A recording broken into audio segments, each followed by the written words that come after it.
Hi everyone, I'm Gemma from Concrete Gems. I'm just going to do a really quick tutorial to show you how to do a slip knot. It's one of the first things you'll need to be able to do when you're doing crochet.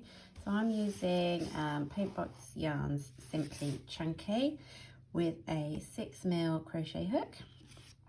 So this is a nice chunky yarn which is really good for beginners because it's easier to handle and you don't have really thin hook, it's not fraying or fluffy or anything, so nice good yarn to start with. So what we're going to do is we're going to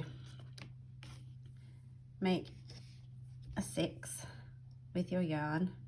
So you've got the tail end underneath and this is the end that's joined to the ball, so the ball end on the top, and then we're going to pick it up and we're going to push the other bit underneath and through, grab hold of this bit in the middle and pull, and that's your slip knot ready to go on your hook.